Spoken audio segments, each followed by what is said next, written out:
Hi friends, welcome to லட்சம்ஸ் recipe. இன்றைக்கி நம்ம சேனலில் கத்திரிக்காய் பொரியல் தான் பண்ண போகிறோம். ரொம்ப சிம்பிளாக ஈஸியாக எப்படி செய்கிறதுன்னு பார்க்கலாம் வாங்க. லட்சம்ஸ் ரெசிப்பியில் கத்திரிக்காய் பொரியல் தான் பண்ண போகிறோம். சிம்பிளாக வீட்டில் எப்படி பண்ணுவோம் நம்ம டக்குன்னு, அதுமாரி எப்படி பண்ணுறதுன்னு பார்க்கலாம். இப்போ அதுக்கு நான் வந்து 1/2 கிலோ கத்திரிக்காயில் ஒரு 4 கத்திரிக்காயை எடுத்துகிட்டு மீதியை கட் பண்ணிட்டு வந்திருக்கேன். கட் பண்ணால் தண்ணியில் போட்டுடணும். கத்திரிக்காயெல்லாம் கருத்து போயிடும். பிஞ்சு கத்திரிக்காயாக நல்லாயிருக்கும் கத்திரிக்காய். இது செஞ்சோம்னா நல்லா டேஸ்ட்டாக இருக்கும்.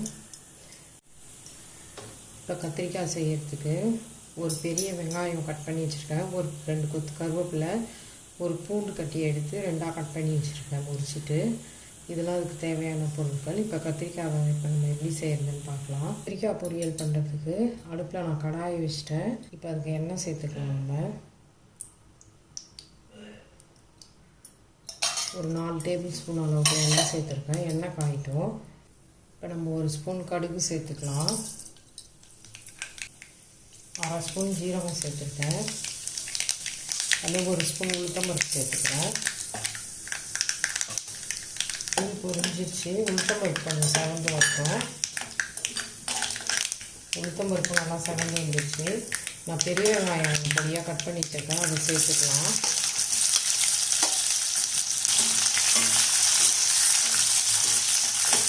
கத்திரிக்காய் பொரியல்லாம் நம்ம சட்டுன்னு செஞ்சிடலாம், சீக்கிரமாக ரெடி ஆகிடும்.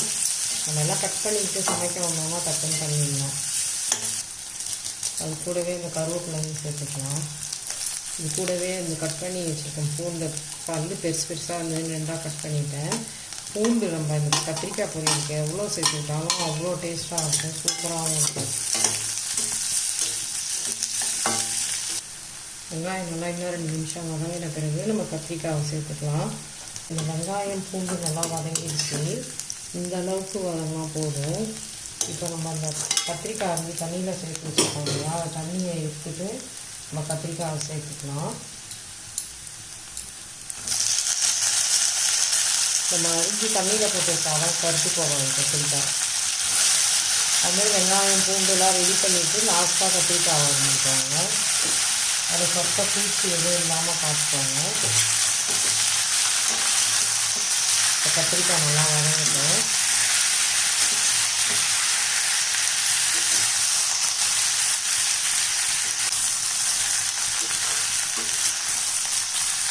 இது நல்லா பிஞ்சு கத்திரிக்காயாக இருக்கிறதுனால நல்லா 1 நிமிஷத்துலேயே வதங்கிடும் பாருங்க. சூப்பராக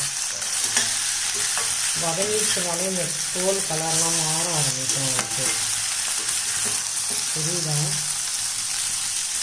இப்போ நம்ம கத்திரிக்காய் தேவையான அளவு உப்பு சேர்த்துக்கலாம். நான் 1 டீஸ்பூன் அளவு உப்பு சேர்க்குறேன்.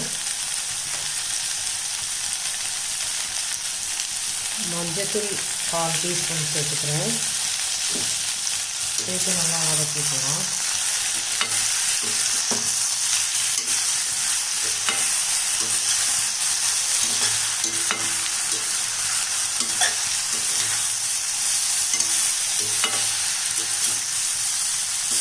பாருங்கள், கத்திரிக்காய் நல்லா வதங்கி வந்துடுச்சு.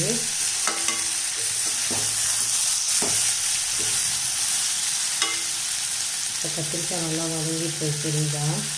இப்போ இந்த ஸ்டேஜில் நம்ம வந்து அதுக்கு காரம் நம்ம சேர்க்கணும். நம்ம வீட்டில் அரைச்சி வச்சுருக்கோம் இல்லையா சாம்பார் மிளகாய், அதை தான் நான் சேர்த்து பொரியல் எல்லாத்துக்குமே சேர்ப்பேன். ஏன்னா நான் இதில் வந்து பருப்பு அரிசியெல்லாம் சேர்த்து அரைக்க மாட்டேன். அதனால் இது வானலில் ஒட்டாத பொரியல், இந்த ஒரு சாம்பார் பொடியை தான் எல்லாத்துக்கும் பயன்படுத்துவோம். சூப்பராக இருக்கும். நான் ஒரு 1/2 டீஸ்பூன் சேர்த்துக்கிறேன் காரத்துக்கு. இப்போ காரமும் சேர்த்தாச்சு, உப்பு காரம் மல்லித்தூள் எல்லாமே சேர்த்தாச்சு. இப்போ ஒரு 2 நிமிஷம் இப்படி வதக்கி கொடுத்துட்டு அப்படியே மூடி போட்டு மூடி வச்சிட்டாலே நம்ம இந்த எண்ணெயிலே அது மூடி வச்சுருக்க வேர்வை தண்ணியிலே வெந்துடும். ஏன்னா பிஞ்சு கத்திரிக்காயில் தண்ணிலாம் எதுவுமே சேர்க்க தேவையில்லை. அப்படி நமக்கு சீக்கிரமாக வேகணும் அப்படின்னா ஒரு 2 ஸ்பூன் அளவுக்கு சும்மா தெளிச்சுட்டு மூடி வச்சிடணும். அவ்வளோதான், கத்திரிக்காய் சூப்பராக வெந்து வந்துடும். இப்போ கத்திரிக்காய் பொரியல் பாருங்கள், நல்லா வதக்கி விட்டுட்டேன். நம்ம தண்ணி எதுவுமே சேர்க்கல. நம்ம அந்த ஊற்றுனால கொஞ்சமாக எல்லாம் தாளிக்க அதுலேயே தான் வதங்குது. நல்லா கத்திரிக்காய் வெந்து பாதி அளவுக்கு நல்லா வெந்துச்சு. தேவைன்னா ஒரு 2 ஸ்பூன் அளவுக்கு தண்ணி சேர்த்துக்கலாம். அளவுக்கு தண்ணி அதில் சேர்த்துக்கிறேன். சேர்த்து கிண்டி விட்டு மூடி விட்டு போகிறேன்.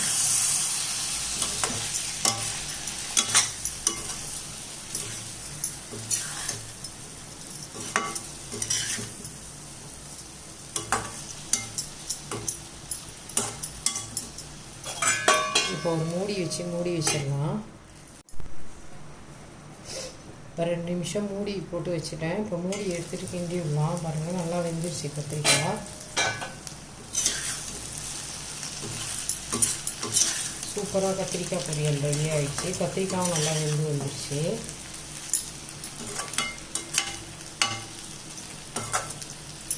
அவ்வளோதான், ரொம்ப சிம்பிளாக 5 நிமிஷத்தில் முடிச்சிடலாம். நம்ம கட் பண்ணியெல்லாம் எடுத்துகிட்டோம்னா கத்திரிக்காய் பொரியலும் ஈஸியாக பண்ணிடலாம்.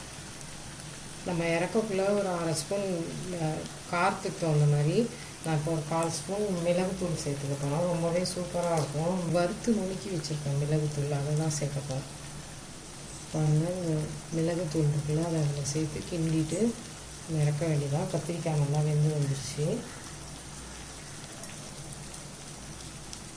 மிளகுத்தூள் சேர்த்துக்கிறேன். உங்களுக்கு விருப்பம்னா சேர்த்துக்கோங்க. சூப்பராக இருக்கும் மிளகுத்தூள் சேர்த்து இறக்கும் போது.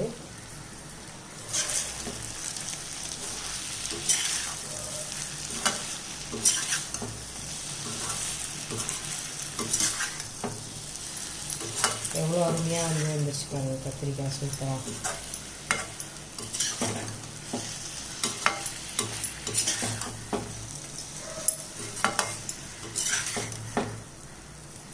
பார்த்தீங்களா, கத்திரிக்காய் வந்து சூப்பராக இருக்குன்னு தூள் சேர்த்துட்டேன்.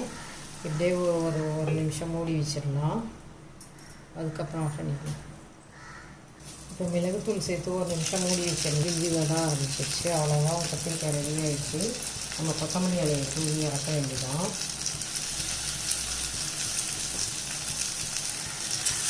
சூப்பராக கத்திரிக்காய் பொரியல் ரெடி ஆகிடுச்சு. இப்போ ஆஃப் பண்ணிடலாம். ஸ்டவ் ஆஃப் பண்ணிடலாம்.